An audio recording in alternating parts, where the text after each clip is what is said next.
everyone, my name is Faina and this is Bookish Paradise. No, I want to restart that. Cut! Hey everyone, my name is Faina and welcome to Bookish Paradise. Today is a very important day to me because I'm gonna try to get out of my reading slump. I have been in a reading slump for a couple of months now, and for those who don't know, reading slumps are a reader's worst nightmare. I haven't picked up a book in a few months now, and no need to feel guilty, even though I kind of do because, you know, reading is life.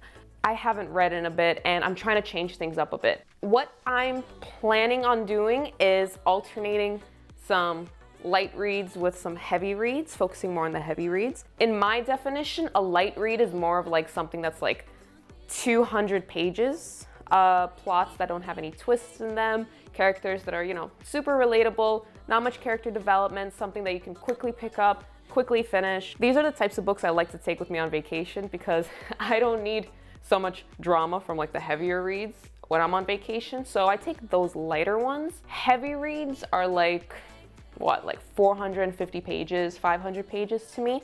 And I'll let you in on a secret. I do judge a book not by its cover, but by the length of it. So every time I'm at the bookstore or the library, if I see a book that's like more than 300-400 pages, I tend to pick that one up first compared to like a smaller book. Back in like late December, I picked up The Crown of Gilded Bones. This is the third book of the From Blood and Ash series. Absolutely love this series, okay? It's definitely in my top 5. The first book was great. The second book was even better. So I was like, you know what? I reread those 2 books. I picked this one up. I read maybe like 60 pages and I stopped. And again, this is spoiler free. I'm not gonna say anything about the series or about this book, but in the first 60 pages, so many things have happened that I had to put it down and say, you know what, time out. There's enough drama in my life at the moment. I don't need this right now. I do want to read it.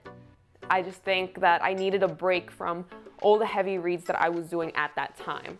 So I picked up on some light reads. There's this one series called The Beautiful Barringtons. Very light, very funny, a little spicy. But I enjoyed it a lot. There were maybe also between 200 to 300 pages each. I had them downloaded on my Kindle app on my iPad, so when I went to work and I had like a lunch break or, you know, whatever time in between, I would just take it out and read it. Finished the whole series in a couple of weeks, and I felt better. Now I think I can actually tackle this bigger book. And like I just checked a few minutes ago and I think there's like 630 pages. So yeah, I would definitely go to like a library, see this standing there and be like, oh, okay, pretty thick. If it's hard to hold in one hand, then I'm definitely taking it home with me.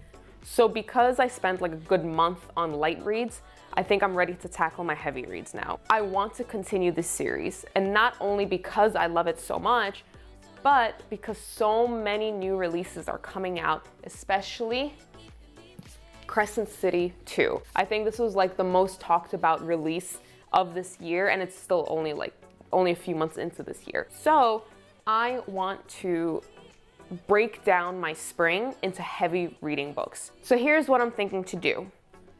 Taking on these heavy reads, I don't know if that's torture or heaven on my part, but I'm gonna first finish Crown of Gilded Bones, and I'm really hoping I'm gonna finish it maybe in a week or so. Again, I'm only on like page 60 and there is 630 pages or so.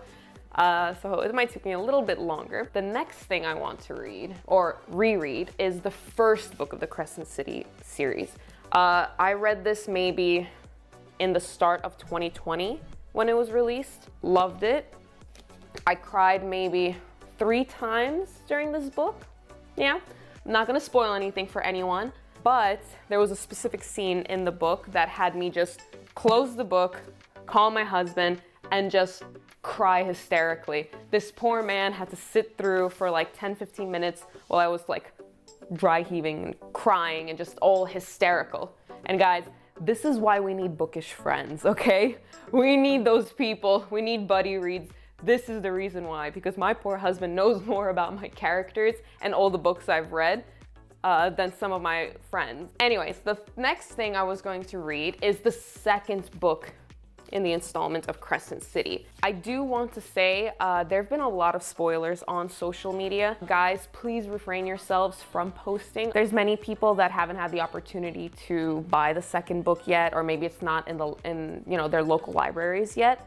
Also, some people haven't read the first one yet.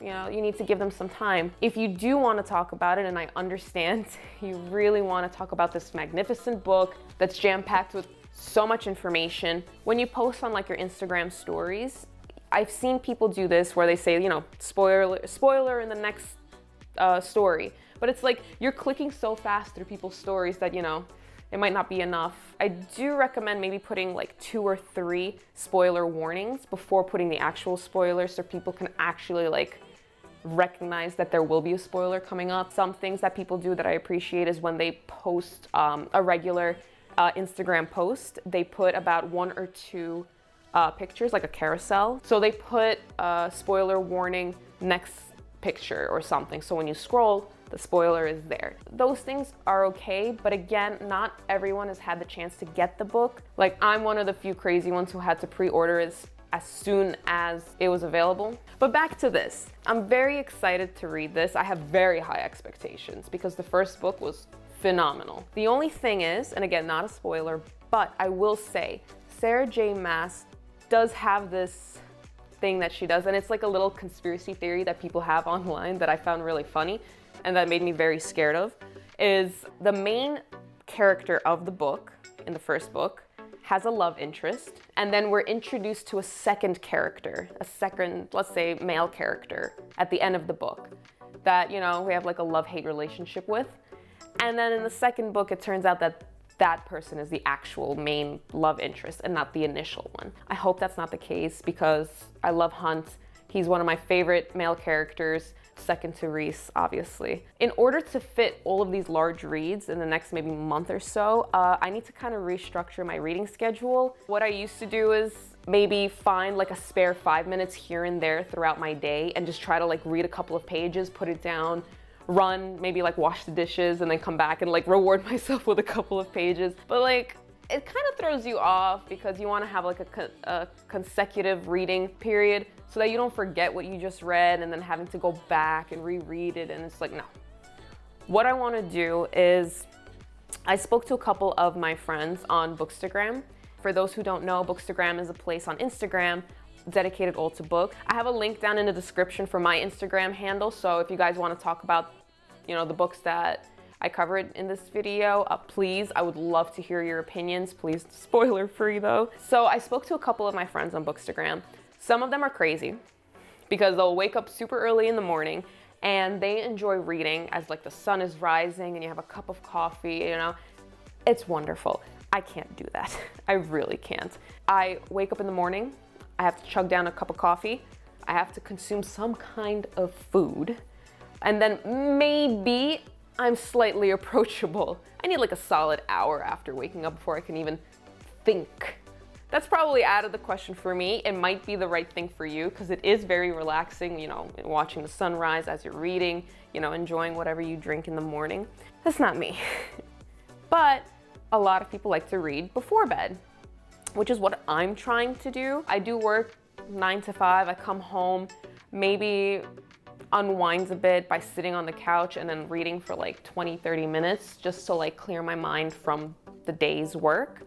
But I do find more enjoyment reading before bed. So, you put on your cozy pajamas, you just brush your teeth, maybe you have like a cup of tea next to you, and you just read. Read until you fall asleep. But I do warn you, sometimes if you hit like a crazy part of your book, you might accidentally find yourself reading until 3 or 4 o'clock in the morning, and it's bad. Anyways, I'm curious, what are your reading schedules like? Are you more of a morning person? Are you more of a person who reads before bed? Do you try to fit some reading time in between? Maybe you just read once every couple of days. I really want to hear your reading schedule, so leave a comment down below. I would love to hear that. Don't forget to like and subscribe, and thanks for joining me in my small corner of bookish paradise. And scene!